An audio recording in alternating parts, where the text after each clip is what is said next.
Hertman genjot TC jelang lawan Oman. Racik formasi, versi Eropa, yang super agresif.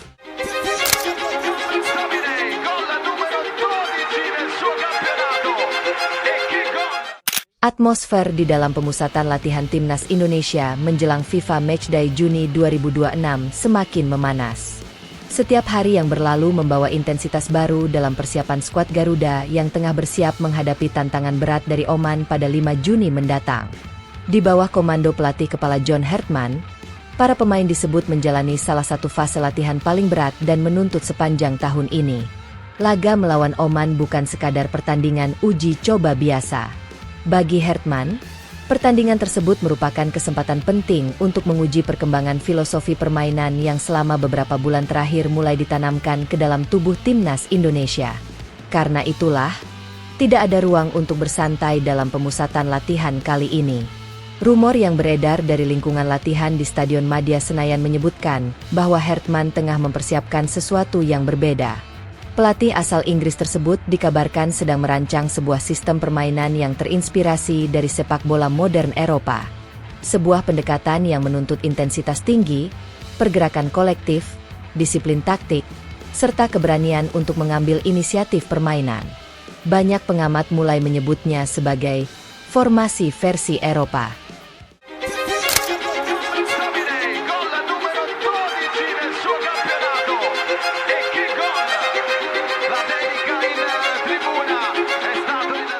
Bukan sekadar perubahan susunan pemain atau pergantian formasi di atas kertas. Konsep yang sedang dibangun Hertman disebut menyentuh aspek paling mendasar dari identitas permainan timnas Indonesia. Selama bertahun-tahun, salah satu kritik yang sering muncul terhadap permainan timnas Indonesia adalah kecenderungan bermain terlalu reaktif. Tim sering menunggu lawan menyerang terlebih dahulu sebelum mencoba membangun serangan balik. Pendekatan seperti itu memang dapat menghasilkan kejutan dalam beberapa pertandingan, tetapi dianggap kurang efektif jika Indonesia ingin berkembang menjadi tim yang mampu bersaing secara konsisten di level internasional. John Hertman tampaknya memahami hal tersebut. Sejak pertama kali menangani timnas Indonesia, ia berulang kali menekankan bahwa sepak bola modern menuntut keberanian untuk mengontrol pertandingan. Menurutnya, tim yang hanya bertahan dan menunggu momentum akan kesulitan berkembang karena terlalu bergantung pada situasi yang tidak dapat mereka kendalikan. Karena itulah, dalam TC kali ini Hertman mulai memperkenalkan pendekatan yang jauh lebih agresif. Salah satu elemen utama yang menjadi fokus latihan adalah penerapan high pressing atau tekanan tinggi. Dalam sistem ini, para pemain tidak diberi kesempatan untuk beristirahat ketika kehilangan bola. Justru saat itulah mereka harus bekerja lebih keras. Begitu penguasaan bola berpindah ke lawan, seluruh pemain terdekat langsung bergerak untuk melakukan tekanan. Tujuannya adalah merebut kembali bola secepat mungkin sebelum lawan mampu membangun serangan.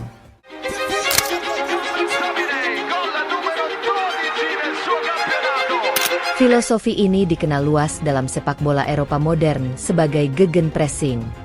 Konsep tersebut telah menjadi senjata utama berbagai klub elit dunia dalam satu dekade terakhir.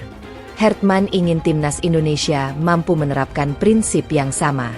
Dalam sesi latihan, para pemain depan dan gelandang dilaporkan mendapat perhatian khusus terkait mekanisme pressing.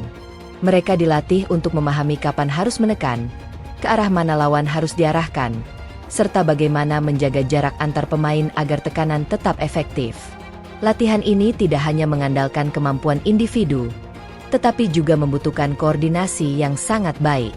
Jika satu pemain terlambat bergerak, maka seluruh sistem dapat runtuh. Karena itulah Hertman terus menekankan pentingnya komunikasi dan disiplin posisi. Selain high pressing, elemen kedua yang menjadi ciri khas versi Eropa adalah penggunaan blok pertahanan medium hingga tinggi. Dalam beberapa tahun terakhir, timnas Indonesia sering terlihat bertahan terlalu dekat dengan area kotak penalti sendiri. Pendekatan tersebut memang membuat ruang di belakang lebih aman, tetapi juga memberi lawan terlalu banyak waktu untuk menguasai bola. Kini situasinya mulai berubah. Dalam sistem yang sedang diuji Hertman, garis pertahanan akan bergerak lebih maju mendekati garis tengah lapangan.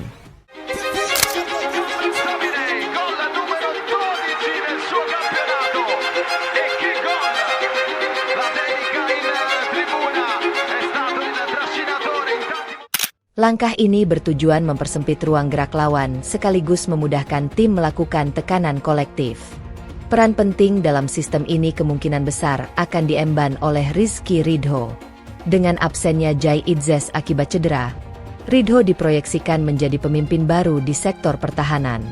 Sebagai kapten tim, ia tidak hanya bertugas menjaga lini belakang tetap solid, tetapi juga mengatur kapan garis pertahanan harus maju atau mundur sesuai situasi pertandingan. Tentu saja strategi ini memiliki risiko. Garis pertahanan yang tinggi dapat dimanfaatkan lawan melalui umpan-umpan terobosan cepat. Namun Hertman tampaknya percaya bahwa kualitas para pemain belakang Indonesia sudah cukup berkembang untuk menjalankan sistem tersebut. Selain itu, latihan intensif yang dilakukan selama TC juga bertujuan meningkatkan koordinasi dan pemahaman taktik agar risiko tersebut dapat diminimalkan. Elemen ketiga yang menjadi fondasi utama sistem baru ini adalah fluiditas lini depan. Inilah aspek yang paling menarik perhatian banyak pengamat. Dalam sepak bola tradisional, seorang striker biasanya bertugas menetap di area pertahanan lawan dan menunggu peluang mencetak gol. Namun dalam sistem yang sedang dirancang Hertman, konsep tersebut mulai ditinggalkan. Ia lebih menyukai pendekatan modern yang memungkinkan para pemain depan bergerak bebas dan saling bertukar posisi.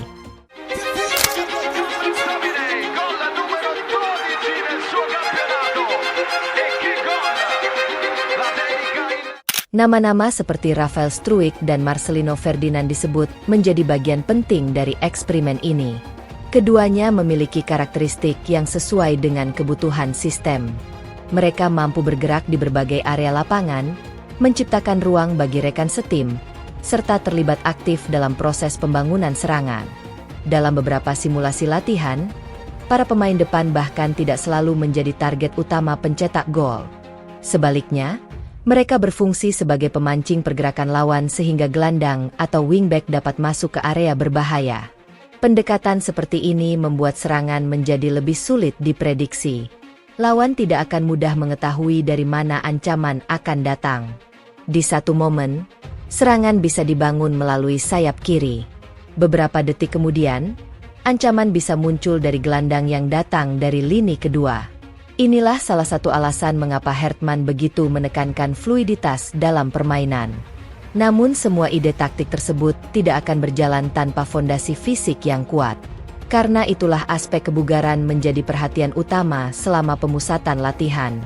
Beberapa laporan menyebut bahwa porsi latihan fisik kali ini meningkat cukup drastis dibandingkan periode sebelumnya. Para pemain harus menjalani berbagai sesi yang dirancang untuk meningkatkan daya tahan, kecepatan, dan kemampuan melakukan sprint berulang. Hal ini sangat penting karena gaya bermain yang diinginkan Hertman membutuhkan energi yang besar. Dalam sistem high pressing, pemain harus terus bergerak selama 90 menit. Mereka tidak hanya berlari ketika menguasai bola, tetapi juga saat berusaha merebut kembali penguasaan. Seorang pemain bahkan bisa menempuh jarak belasan kilometer dalam satu pertandingan jika sistem tersebut diterapkan secara maksimal. Tidak mengherankan jika banyak pemain mengakui bahwa latihan kali ini terasa jauh lebih berat. Meski demikian, mereka memahami alasan di balik metode tersebut.